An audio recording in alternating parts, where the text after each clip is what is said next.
신호가 오면이라는 제목으로 오늘 말씀 나눕니다. 다윗의 아들 솔로몬이 이제 왕으로 세워진 이후에 하나님은 솔로몬에게 우리가 상상하는 것 그 이상으로 많은 것을 허락해 주셨습니다. 채워주시고 부어주셨어요. 근데 솔로몬은 도를 넘고 말았습니다. 하나님이 가장 싫어하시고 제일 미워하시는 그 일을 그 지혜의 왕 솔로몬이 했던 것이지요. 아내를 700명 두고 첩을 300명 두었던 솔로몬은 문제는 그 아내들과 함께 따라 들어온 이방 신들을, 수많은 이방 신들을 끊어내지 못했습니다. 성경은 그래서 이렇게 말해요. 솔로몬의 마음이 그 아내들 때문에 하나님으로부터 그 아내들에게로 옮겨졌다라고 말합니다. 솔로몬의 마음이 그 아내들 때문에 하나님께 있던 마음이 옮겨졌다는 그런 무서운 내용이지요.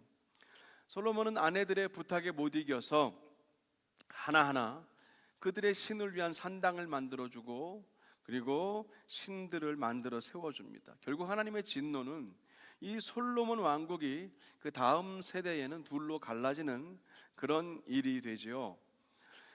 오늘 우리가 다룰 인물인 북이스라엘의 첫 번째 왕인 여로보암이 그 대표적인 인물입니다. 여로보암은 온 나라에 이방 신당을 짓고 금송아지를 만들었습니다. 이스라엘과 하나님이 만드신 율법과 비슷하게 자기 마음대로 절기를 만들었고, 그리고 백성 중에서 그냥 손만 들면 아무나 제사장을 시켰습니다. 그래서 그들이 각 곳에 퍼져서 우상들의 제사를 버젓이 인도하게 했던 거예요. 말도 안 되는 겁니다. 이런 여로보암의 악행이 극에 달했을 때 오늘 열왕기상 14장 말씀이 시작됩니다. 여로보암의 아들 아비야가 지금 중병에 들었습니다. 죽을 병에 걸렸어요. 그래서 여로보암이 아내에게 말합니다. 여보, 일어나서 어서 실로 지역으로 가요. 실로에 가면 선지자 아히야라는 사람이 있는데 그 사람은 사실 내가 왕이 될 것을 미리 예언했던 사람입니다. 근데 빈손으로 가지 말고 떡 10개와 과자와 꿀 1병 정도 가지고 가서 우리 아이가 어떻게 될 것인지 물어보세요. 자, 하나님이 지금 이 여로보암을 왕으로 세웠지만 하나님 없이 살던 여로보암은 기억이 반으로 쪼개져 있었어요. 하나의 기억은 살아 있었습니다.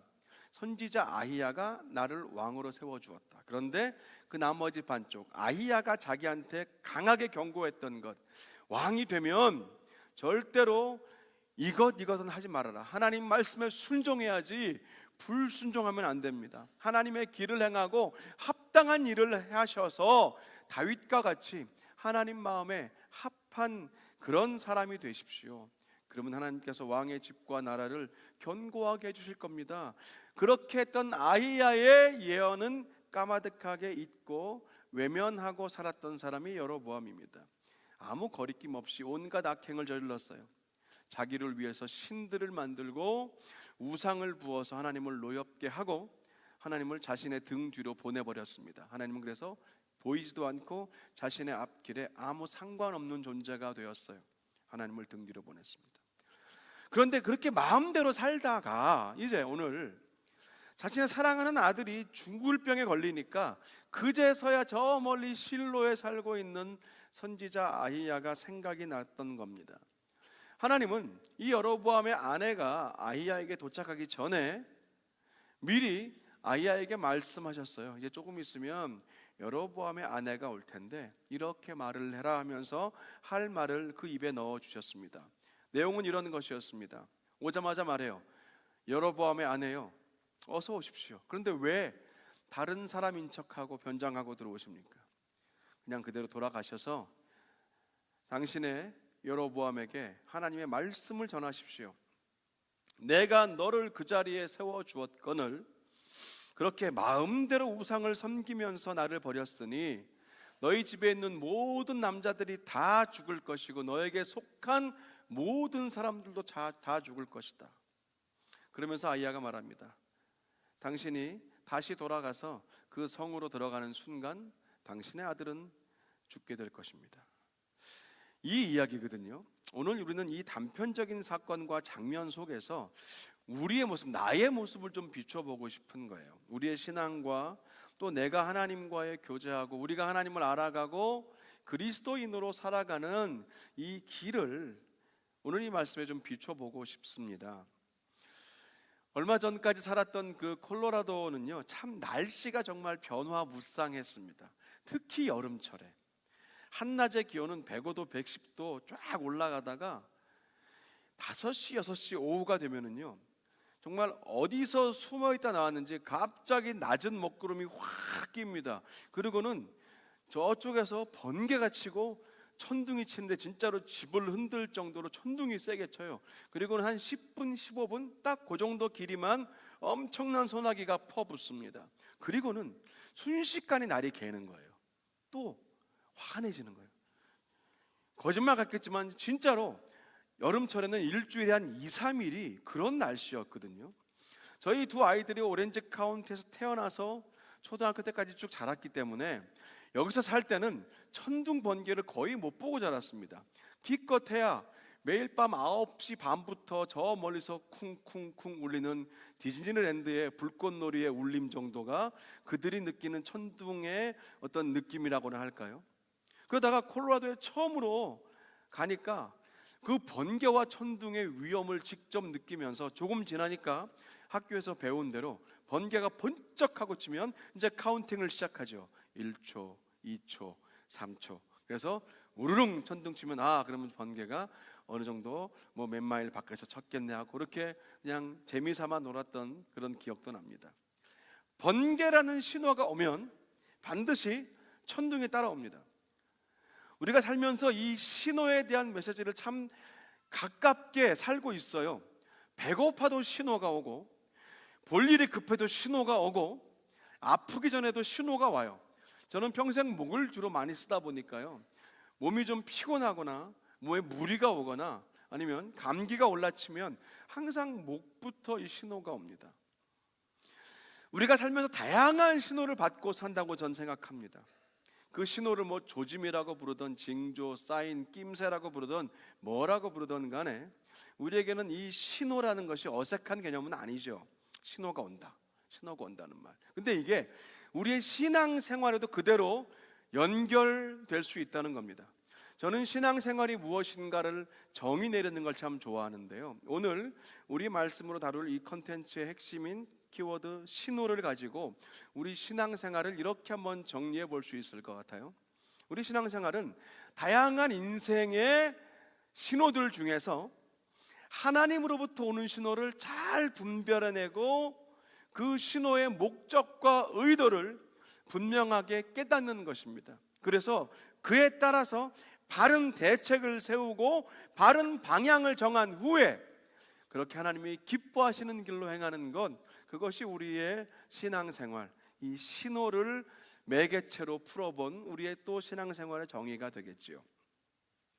우리가 살면서 실패할 때가 있어요. 실수하고 그릇된 결정으로 잘못된 길로 가기도 합니다.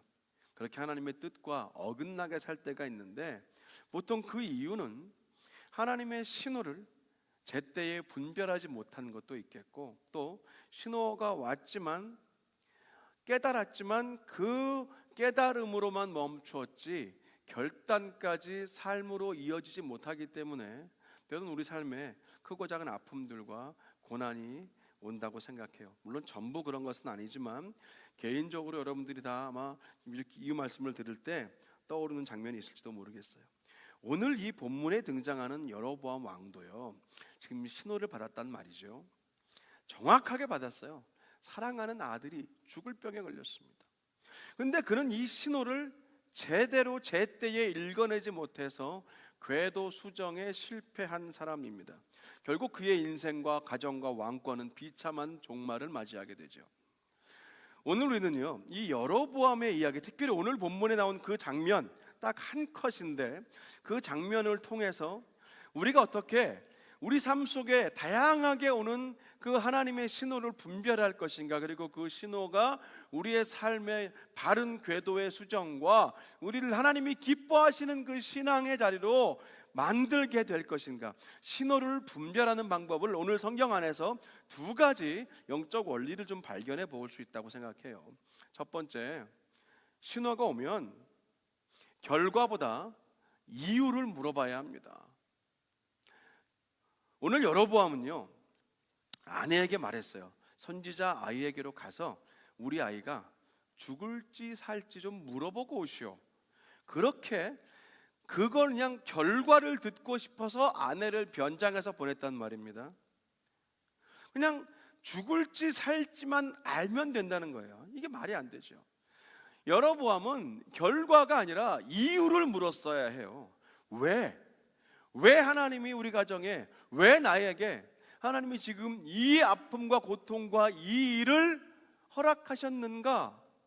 이유를 물어야 되는데 결과에만 관심이 있어요. 스스로에게도 그 이유를 물었어야 했고 하나님 앞에 나아가야 되죠. 얼마나 좋은 기회입니까? 근데 여로보암은 그러지 않았다는 거예요. 더 근본적인 질문과 이유 앞으로 나아가지 못한 사람입니다.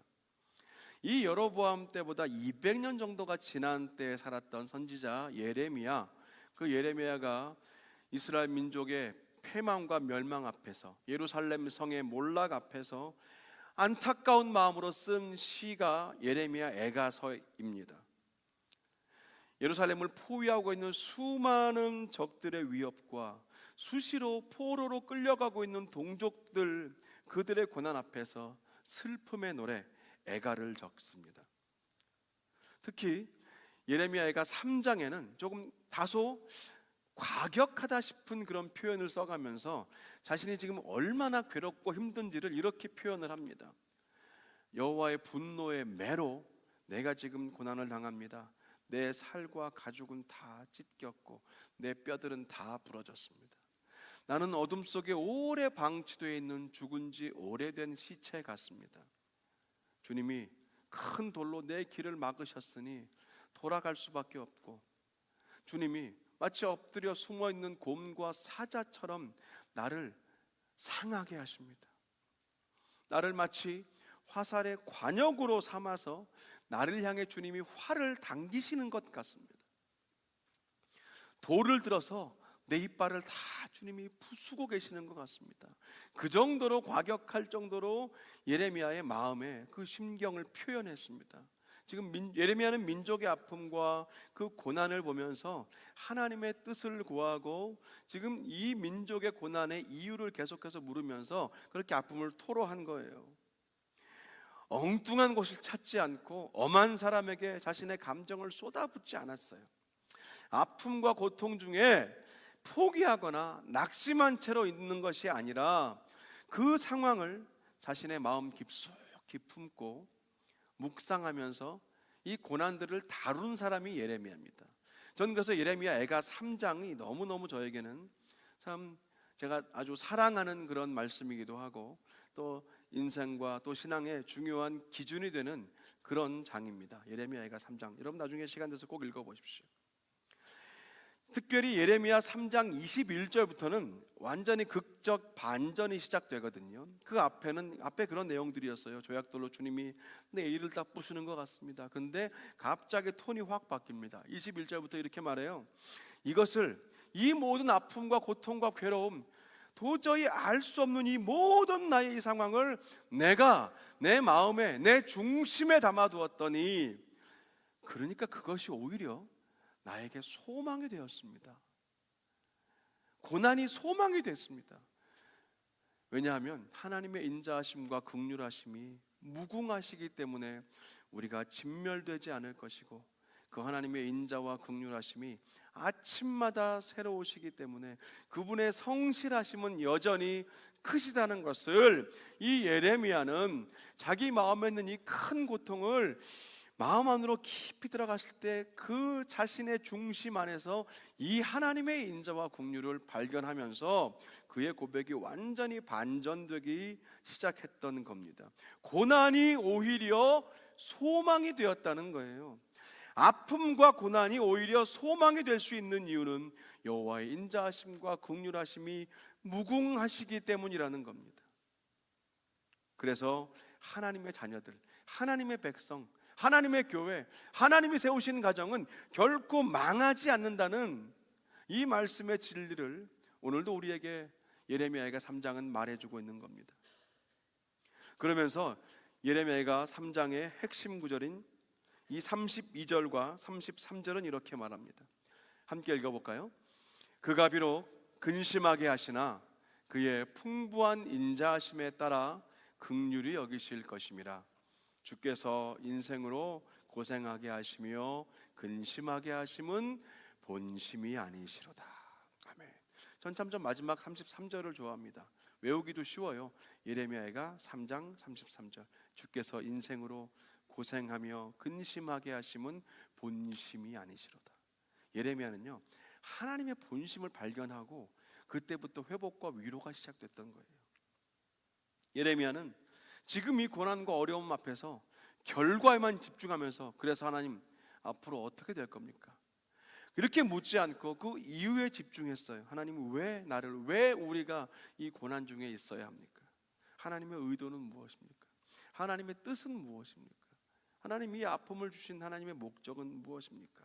그리고 그가 발견한 것, 하나님의 본심은 멸망이 아니라 회복이고, 하나님의 본심은 고생이 아니라 성숙이라는 겁니다.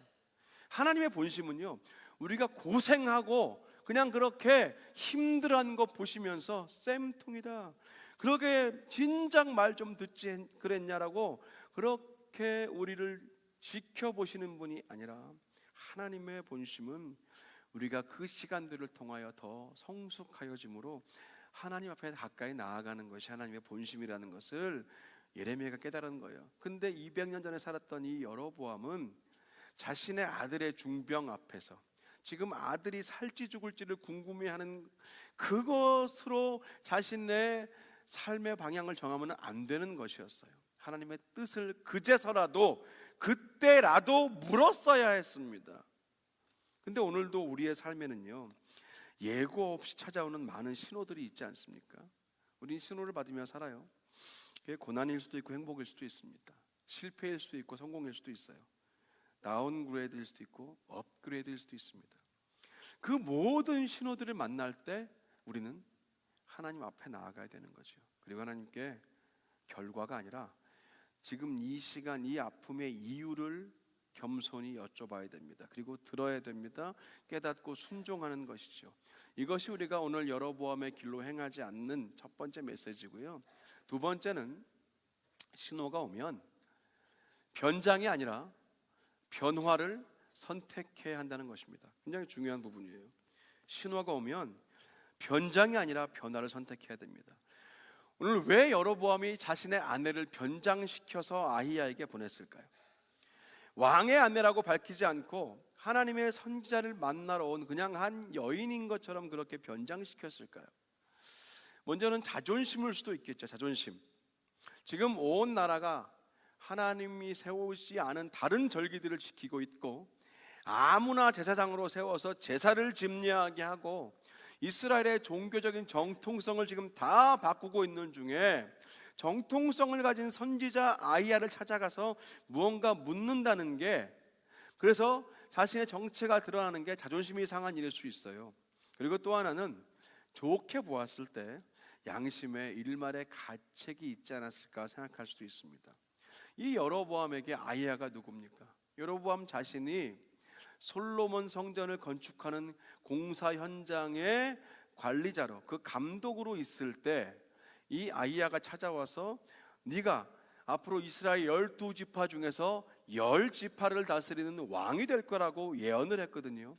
그 말을 해준 사람이에요. 그 아히야의 말 그대로 지금 여로보암이 10지파를 다스리는 왕이 됐단 말입니다. 근데 그 뒤로 그는 아히야를 찾지 않았고 아히야를 곁에 두고 하나님의 말씀을 계속 받았다는 그런 기록이 없습니다. 멀리 살았어요. 외면하고 살았어요. 우리도 마찬가지입니다. 하나님의 말씀이 임하는 통로, 그것이 뭐 목회자가 되었건 예배자리건 소그룹이건 어떤 만남이 되었건 하나님의 말씀과 은혜가 임하는 그 통로를 멀리 두면 둘수록 오늘 이 여로보암의 길을 행하기 쉽습니다. 가까이 돼야 되는 거죠.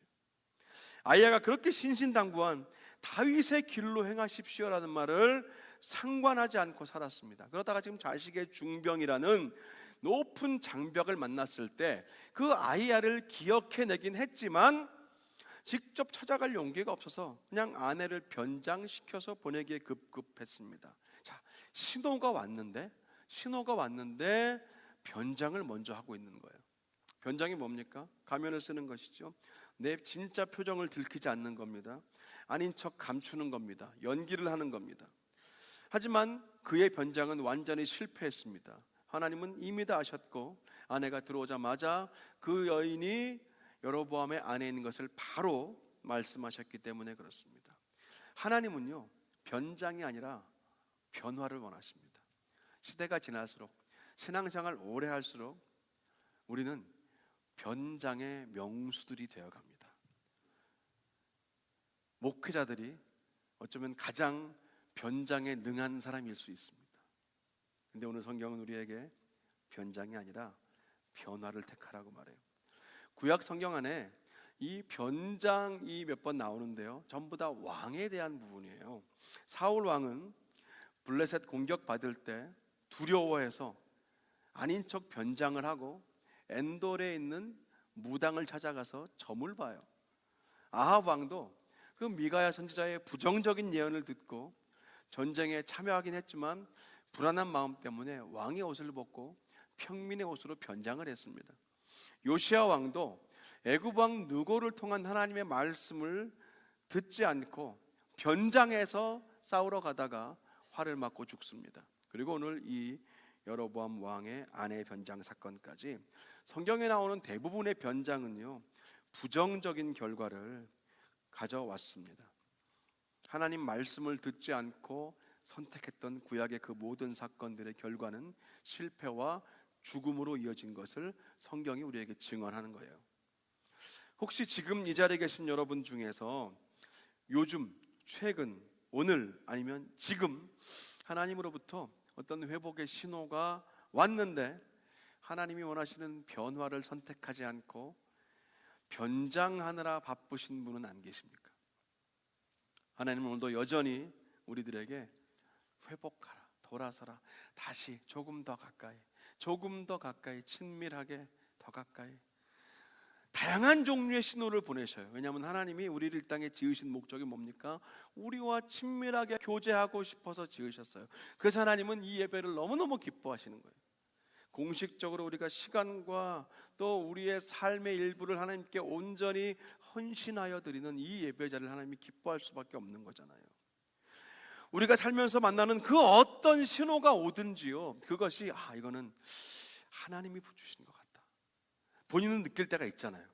그죠? 이거는 하나님이 말씀하시는 것 같다.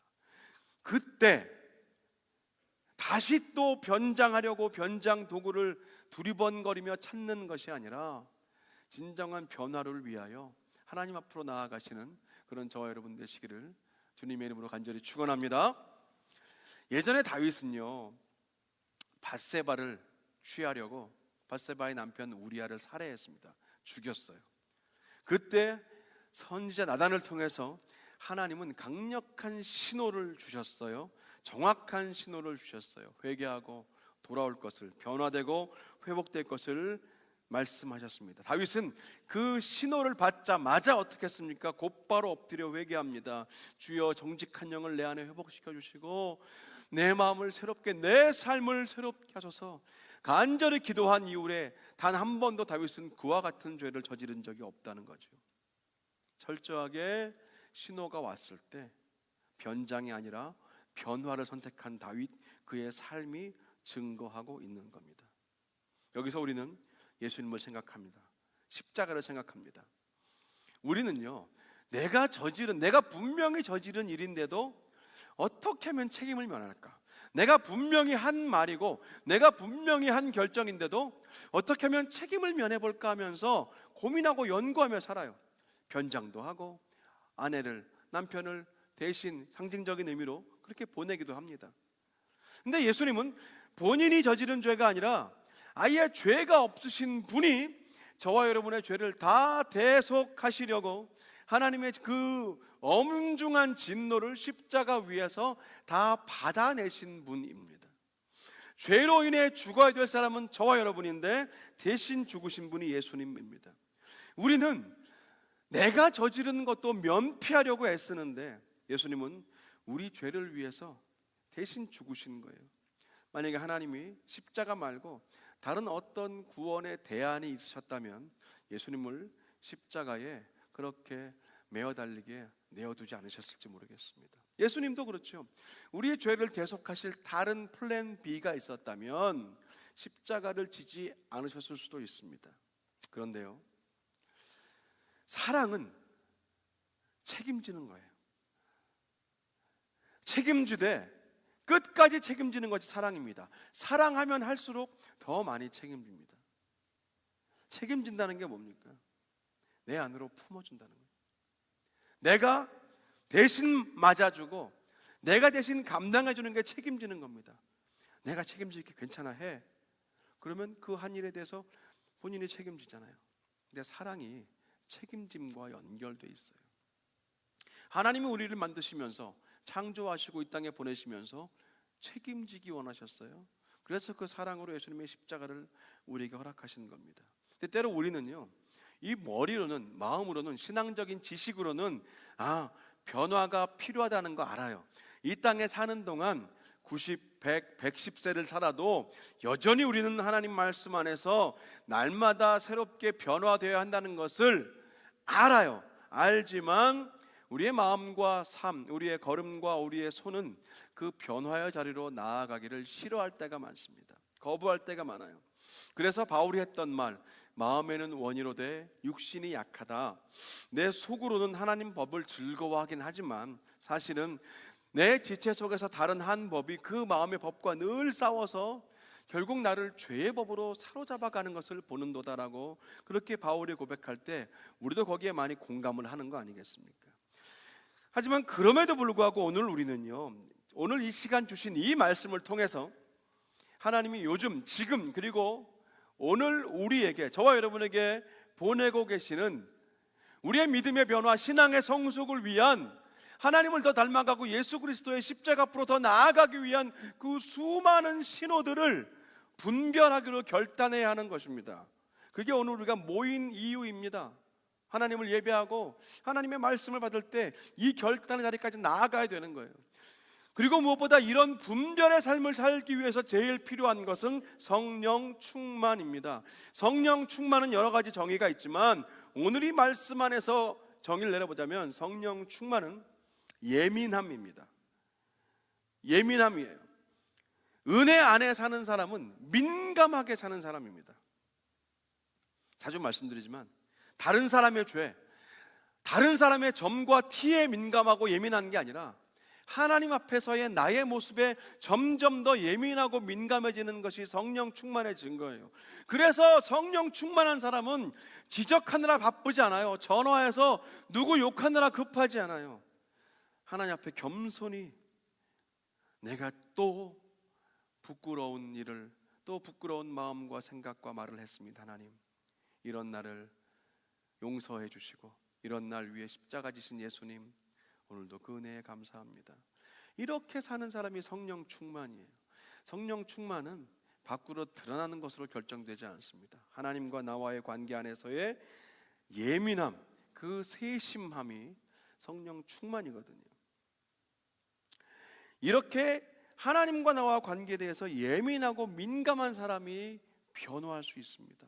왜냐하면 지금 이 시대가요, 점점 더 죄와 악이 관영해지고 활개치고 하나님 말씀이 진리라는 사실이 거부되고 있고 예수님 십자가만이 구원의 길이라는 것이 부인되고 있는 이 시대, 이 시대와 세대의 한가운데를 우리가 지나고 있는데, 그런 우리에게 오늘 성경 말씀은 하나님이 주시는 수많은 다양한 종류와 다양한 크기와 다양한 내용의 그 사인, 그 신호들을 분별하며 살라고 도전합니다.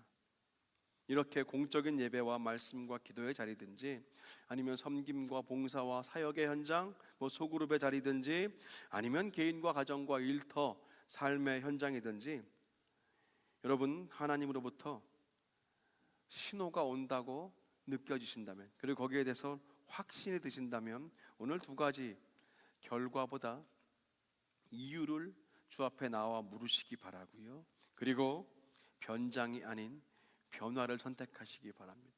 그래서 여로보암의 길이 아닌 다윗의 길로, 예수님의 길로 행하시는 저와 여러분 되시기를 주님의 이름으로 간절히 축원합니다. 기도하겠습니다. 하나님 감사합니다. 오늘 말씀을 통하여 하나님이 우리 삶 가운데 주시는 수많은 신호들을 다시 한번 생각해보고 돌아봅니다. 우리를 사랑하셔서 예수님 보내주시고, 우리를 사랑하셔서 우리를 책임져 주시는 그 주님의 은혜 앞에 나아갈 때, 하나님 오늘 우리의 삶 가운데 때론 부끄러움과 연약함도 있지만 우리가 시간 결단하며 나아가오니 신호가 오면 결과보다 이유를 묻고 변장보다 변화를 선택하며 사는 우리 모두가 되게 하여 주시옵소서. 예수님의 이름으로 기도합니다.